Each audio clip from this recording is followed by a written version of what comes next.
يسألونك عن الخمر والميسر قل فيهما إثم كبير ومنافع للناس وإثمهما أكبر من نفعهما ويسألونك ماذا ينفقون قل العفو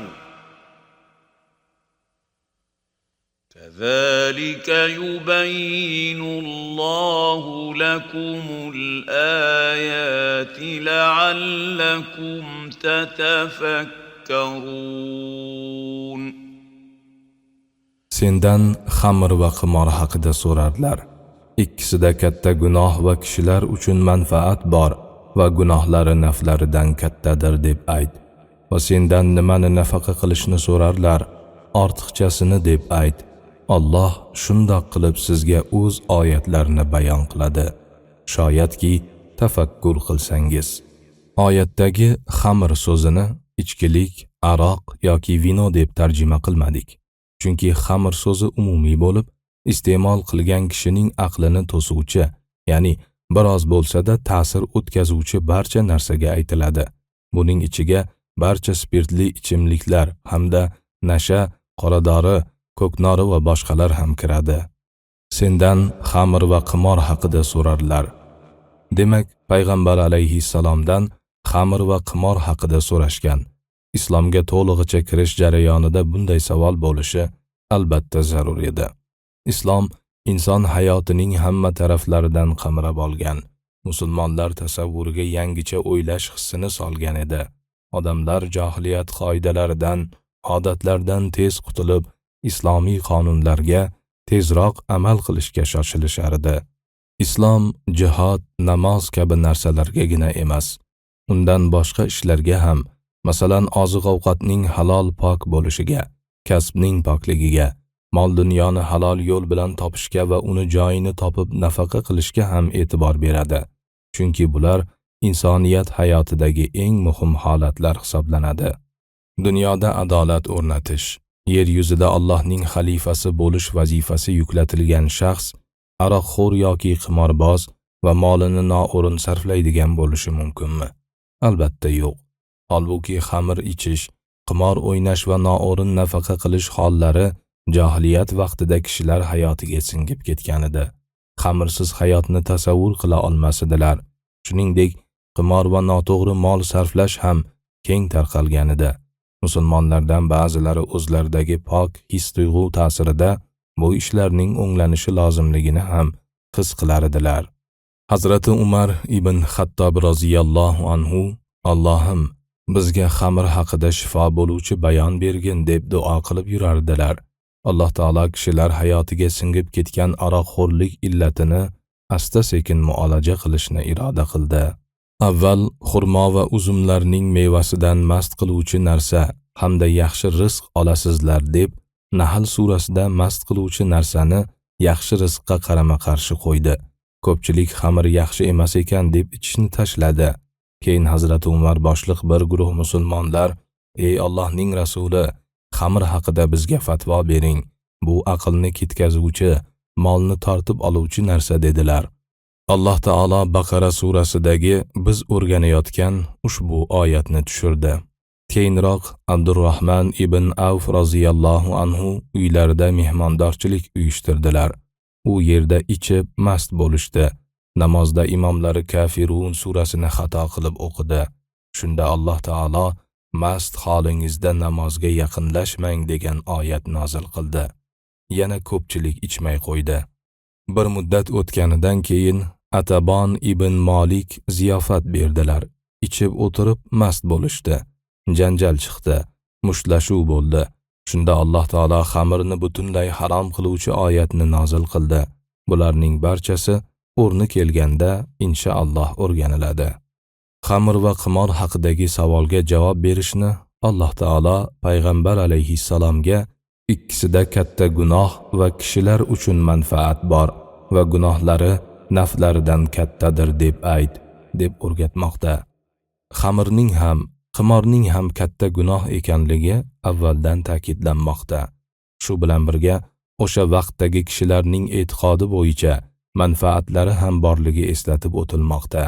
Xamir sotib pul topishni ular manfaat deb tushunishgan. Shuningdek, qimorda pul yutishni, undan odamlarga cho'tal berishni ham manfaat deb tushunishgan. Lekin bunga o'xshash manfaatlari ularning gunohi oldida hech narsa emasligi ham uqtirilmoqda.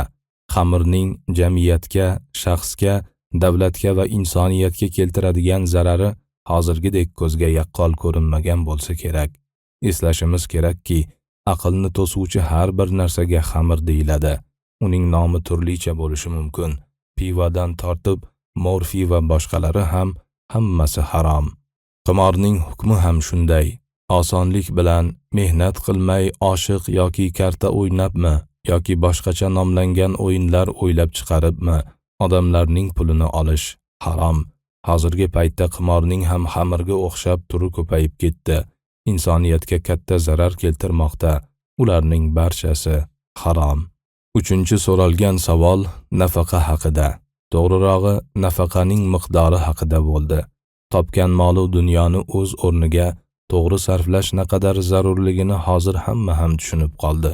Turli-tuman harom xarash sarf tufayli nafaqat shaxslar, balki davlatlar, xalqlar musibatga uchraydi.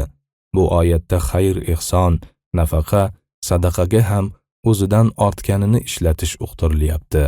Va sendan nimani nafaqa qilishni so'rarlar. Sen ortiqchasini deb ayt.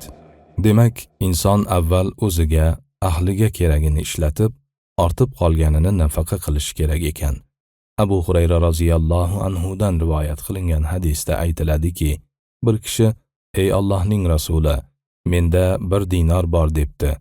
U zoti barakot: "O'zingga sarfla" debdilar. Yana boshqasi bor debdi. Payg'ambar alayhissalom: "Oilangga sarfla" debdilar. U yana boshqasi bor debdi. Payg'ambar alayhissalom: "Bolangga sarfla" debdilar. Haligi odam yana boshqasi bor degan ekan, Payg'ambar alayhissalom: "O'zing bilasan" debdilar. O'zidan ortib qolgan mol dunyoni ko'pchilik manfaati uchun ishlatish orqali musulmonlar jamiyatida ijtimoiy tenglik ro'yobga chiqadi. Muhtojlarga yordam uyushtiriladi. Jamiyatning boshqa zarur ehtiyojlari ham qoplanadi. Oyati karimaning oxirida Alloh shundoq qilib sizga o'z oyatlarini bayon qiladi. Shoyatki tafakkur qilsangiz deyiladi. Demak, kerakli narsalarni Alloh bayon qilib bergan. Tafakkur qilib o'sha bayondan foydalanish bandaning ishi. Qanday tafakkur haqida so'z borayotgani keyingi oyatning avvalidan ma'lum bo'ladi. Fid dunya wal akhirah وَيَسْأَلُونَكَ عَنِ الْيَتَامَى قُلْ إِصْلَاحٌ لَهُمْ خَيْرٌ وَإِن تُخَالِطُوهُمْ فَإِخْوَانُكُمْ وَاللَّهُ يَعْلَمُ الْمُفْسِدَ مِنَ الْمُصْلِحِ وَلَوْ شَاءَ اللَّهُ لَأَعْنَتَكُمْ إِنَّ اللَّهَ عَزِيزٌ حَكِيمٌ. Bu dunyo va oxirat haqida, sendan yetimlar haqida so'rarlar. Ularga isloh qilish yaxshidir deb ayt. Agar ularning mollarini aralashtirib yuborsangiz, bas birodarlaringiz. Alloh buzg'unchini ham, islohchini ham biladi. Agar xohlasa Alloh sizlarni qiyinchilikka solardi.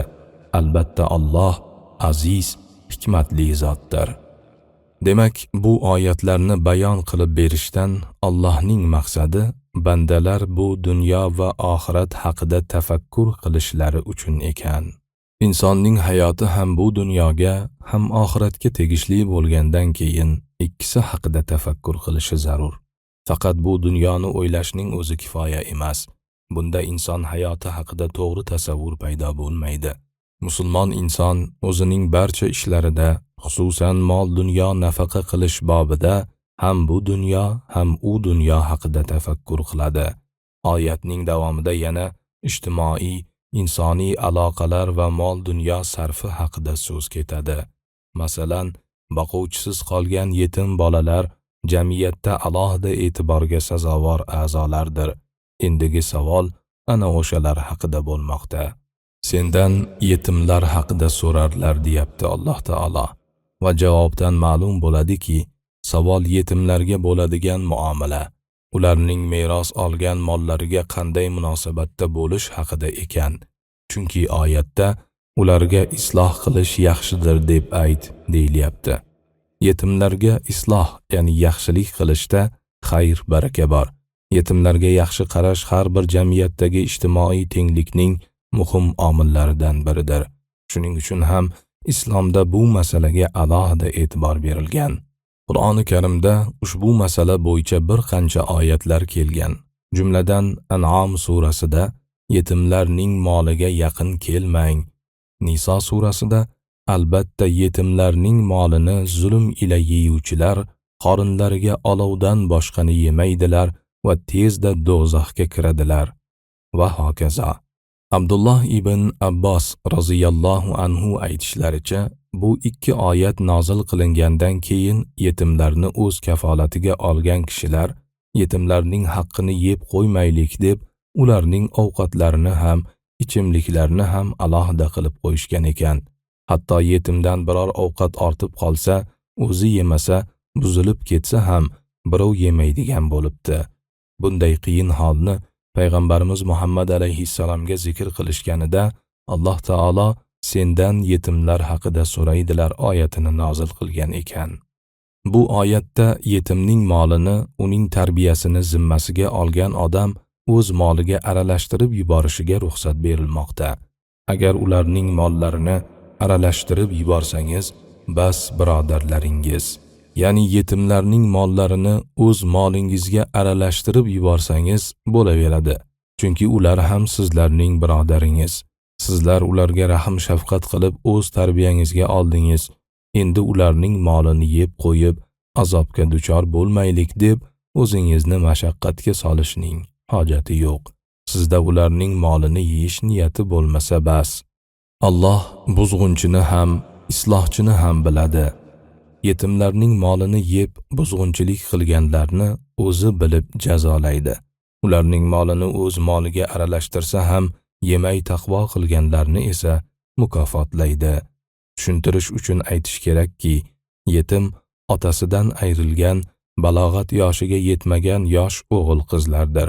Bu oyatda gap o'sha yetimning otasidan yoki boshqa qarindoshlaridan meros qolgan moli, boshqa kishilardan hadiya, sadaqa yoki boshqa maqsadda berilgan mollar haqida ketyapti. O'sha mollarni yetimga qarab turishni o'z zimmasiga olgan odam o'z moliga yeb yubormaslik sharti bilan aralashtirib yuborishiga yengillik yaratish maqsadida ruxsat berilyapti.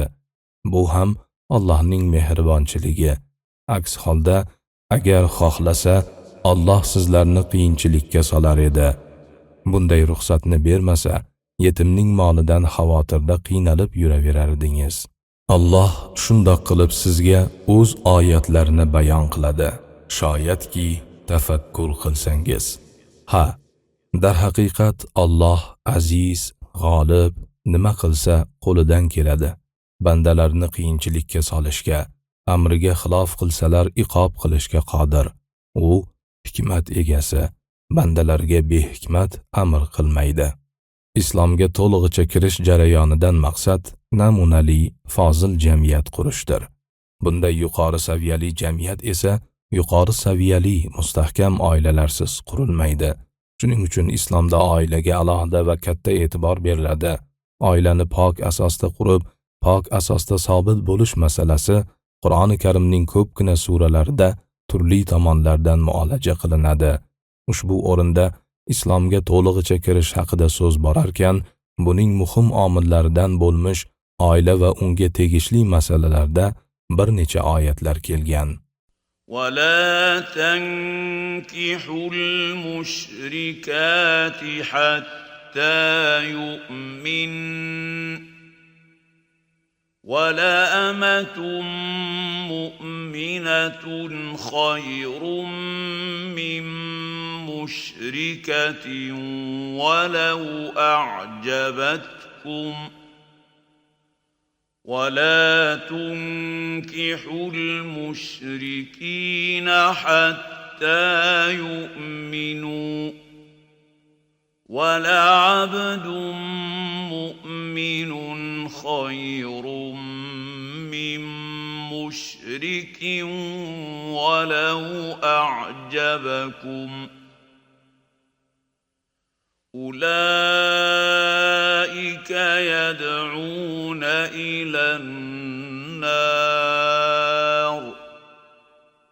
والله يدعو إلى الجنة والمغفرة بإذنه ويبين آياته للناس لعلهم يتذكرون.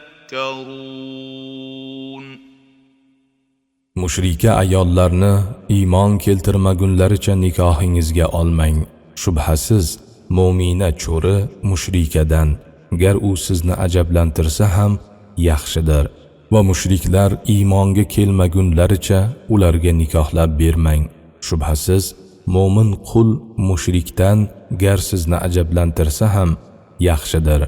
Anavilar do'zax o'tiga chaqirarlar. Alloh esa o'z izni ila jannatga va mag'firatga chaqirar hamda odamlarga o'z oyatlarini bayon qiladir. Shoyatki esga olsalar. Nikoh insoniy aloqalar ichida eng muqaddas va ahamiyatlisidir. Bu aloqa odam bolasining ko'plab xohish istaklariga javob beradi. Nikohdagi ikki shaxs bir-biriga eng yaqin shaxslar hisoblanadi. Bu holga erishish avvalo qalblarning birlashmog'i esa aqida birligini taqozo etadi. Chunki har bir insonning hayotiy yo'lini belgilaydigan o'lchov diniy nuqtai nazari bo'ladi. Shu boisdan islomda aqidasida buzuq ayollarga uylanish, mushrik erkaklarga turmushga chiqish man qilinadi. Mushrika ayollarni iymon keltirmagunlaricha nikohingizga olmang. Musulmon erkak islom aqidasidan o'zga aqidadagi mushrika ayolga uylanishi mumkin emas. Lekin u ayol o'z dinini tark etib, islom diniga kirib mo'mina bo'lsa, shundan keyin uylansa bo'ladi. Bu hukmdan Yahudiy va Masihiy dinidagi ayollar mustasno. Ular o'z dinlarida tursalar ham musulmon erkak ularga uylansa bo'ladi. Boshqa oyatlar munosabati ila bu masalani yana o'rganarmiz inshaalloh. Mushrika ayollarga uylanishni man qilgandan keyin Alloh taolo ayollarning qaysisi o'zining huzurida yaxshi ekanligini bayon qilmoqda. Shubhasiz mo'mina cho'ri mushrikadan, gar u sizni ajablantirsa ham yaxshidir. Allohning huzurida ayol kishining yaxshi yomonligini o'lchashdagi bosh mezon uning iymonidir. Agar ayol kishi cho'ri bo'lsa ham mo'mina bo'lsa bas, boshqa har qanday ayoldan yaxshidir. To'g'ri, mushrika ayol o'zining ozodligi, husni jamoli, shakli shamoili, mol-u dunyosi, nasli nasabi va yana qandaydir jihatlari bilan erkaklarni ajablantirishi ularga yoqishi mumkin. Lekin mushrikaligi, iymonining yo'qligi, Allohga shirk keltirishi hamma narsadan yomon. Unday mushrika ayoldan cho'ri bo'lsa ham, xunuk bo'lsa ham, kambag'al bo'lsa ham, nasli nasabi go'yo past bo'lsa ham, mo'mina ayol yaxshidir. Qalbdagi iymoni uni yuqori darajalarga olib chiqadi. Shuningdek, mo'mina ayollarning mushrik erkaklarga turmushga chiqishlari, ularga nikohlanishlari qat'iyan man qilinadi va mushriklar iymonga kelmagunlaricha nikohlab bermang. Ya'ni mo'minlarni ularning nikohiga bermang. Muslima mo'mina ayollar musulmon dinidagi erkakdan boshqa erkakka turmushga chiqishlari mutlaqo mumkin emas. Agar u erkak islomga kirib mo'min bo'lsagina ruxsat bo'ladi. Hatto erkak Yahudiy yoki Masihiy dinida bo'lsa ham muslima ayolning unga nikohlanishi harom. Faqat musulmon erkak bo'lishi shart. Payg'ambarimiz alayhissalatu vassalom biz ahli kitobning ayollariga uylanamiz, ular bizning ayollarimizga uylanmaydilar deganlar. Xuddi ayollarga o'xshab erkaklar fazlining o'lchovi ham iymondir. Shubhasiz mo'min qul mushrikdan, gar u sizni ajablantirsa ham yaxshidir. Ya'ni erkak kishi qul bo'lsa ham, mo'min bo'lsa, bas boshqa iymonsiz erkaklardan yaxshidir. Erkak bo'lsin, ayol bo'lsin, iymonsizligi, mushrikligi juda yomon. Ular bilan kim aloqada bo'lsa, xususan nikoh kabi muqaddas va nozik aloqada bo'lsa, kasofati uradi. Urganda ham eng hassos nuqtada, aqida bobida uradi va inson o'z turmush o'rtog'iga ergashib, dindan chiqib ketish xavfi bor. Shuning uchun oyatda ana ular do'zax o'tiga chaqirarlar deyiladi. Ana ular, ya'ni mushriklar o'zi bilan birga bo'lganlarni mushriklikka, bu degani do'zax o'tiga chaqiradilar.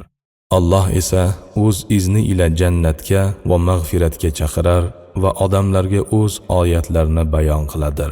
Shoyatki esga olsalar. Shuning uchun Alloh taoloning bayon qilib bergan oyatlarga amal qilib yashash kerak. Keyingi oyatda oila qurgan har bir erkak va ayol bilishi lozim bo'lgan hayz masalasini muolaja qiladi. وَيَسْأَلُونَكَ عَنِ الْمَحِيضِ قُلْ هُوَ أَذًى فَاعْتَزِلُوا النِّسَاءَ فِي الْمَحِيضِ وَلَا تَقْرَبُوهُنَّ حَتَّى يَطْهُرْنَ فَإِذَا تَطَهَّرْنَ فَأْتُوهُنَّ مِنْ حَيْثُ أَمَرَكُمُ اللَّهُ إِنَّ اللَّهَ يُحِبُّ التَّوَّابِينَ وَيُحِبُّ الْمُتَطَهِّرِينَ. Sendan hayz haqida so'rarlar. U ko'ngilsiz narsadir. Hayz chog'ida ayollardan chetda bo'ling. Ularga pok bo'lmagunlaricha yaqinlashmanglar. Agar pok bo'lsalar, ularga Alloh amr qilgan joydan keling. Albatta Alloh tavba qiluvchilarni sevadi va poklanuvchilarni sevadir deb ayt. Imom Ahmad ibn Hanbal Anas ibn Malik roziyallohu anhu dan rivoyat qiladilar. Yahudiylar ularning ayollari hayz ko'rsa birga ovqatlanmay va birga yotmay qo'yar edilar. Sahobalar payg'ambar alayhissalomdan bu haqda so'radilar va Alloh taolo sendan hayz haqida so'raydilar oyatini nozil qildi. Shundan keyin payg'ambar alayhissalom jinsiy aloqadan boshqa hamma narsani qilsangiz bo'ladi dedilar. Sendan hayz haqida so'rarlar. Hanafiy mazhabi ulamolari hayzni bunday ta'riflaydilar. 9 yoshdan 55 yoshgacha bo'lgan kasal yoki homilador bo'lmagan ayol jinsiga mansub insonning rahmidan chiqadigan qondir. Hayzning eng oz muddati 3 kecha-yu 3 kunduz, eng ko'pi 10 kecha-yu 10 kunduzdir. Hayzning eng oz muddatidan oz, eng ko'p muddatidan ko'p yoki ayol kishining odatidan ortiq keladigan qon istihoza deyiladi. Demak, odamlar hayz haqida so'radilar. Javob oyatda quyidagicha keldi. U ko'ngilsiz narsadir. Ya'ni hayz nopok, ko'ngilga yoqmaydigan, ozor beradigan narsadir. Shuning uchun hayz chog'ida ayollardan chetda bo'ling, ya'ni ularga jinsiy yaqinlik qilmang. Hayzi to'xtagan ayol g'usl qilgandan keyin pok bo'ladi. Agar g'uslga uzrli bo'lsa, tayammum qiladi. Shundan keyin unga jinsiy yaqinlik qilsa bo'ladi. Hanafiy mazhabida 10 kunlik hayz ko'rgan ayolga hayzi to'xtashi bilan yaqinlik qilsa bo'ladi. 10 kundan oz muddat hayz ko'rgan ayolga esa hayzi to'xtab, g'usl qilganidan keyin yoki agar g'usl qilmasa, bir namozning vaqti o'tgandan keyin yaqinlashishga ruxsat berilgan. Agar pok bo'lsalar, ularga Alloh amr qilgan joydan keling degani old tarafdan yaqinlik qiling, orqadan emas deganidir. Albatta Alloh tavba qiluvchilarni sevadi va poklanuvchilarni sevadir deyilishi bu hukmni bilmagan chog'larda mazkur yo'l yo'riqqa xilof ish qilgan bo'lsa, tavba etsin. Bundan keyin doimo poklikka, ayniqsa hayz masalasida alohida e'tibor bersin deganidir. نساؤكم حرث لكم فأتوا حرثكم أنى شئتم وقدموا لأنفسكم واتقوا الله واعلموا أنكم ملاقوه وبشر المؤمنين. Ayollaringiz ekinzorlaringizdir. Bas ekinzoringizga xohlaganingizcha keling. O'zingiz uchun, ya'ni yaxshilik taqdim qiling va Allohga taqvo qiling hamda bilingki, albatta unga ro'baro keluvchisiz. Mo'minlarga bashorat ber. Er-xotin orasidagi hassos va nozik aloqa Qur'oni Karim oyatlarida o'ziga xos uslub bilan tasvirlanadi. Avvalgi oyatlardan birida er-xotinni bir-biriga nisbatan kiyim, libos deb ta'rif qilingan edi. Bu oyatda esa ayollar ekinzorga o'xshatilyapti.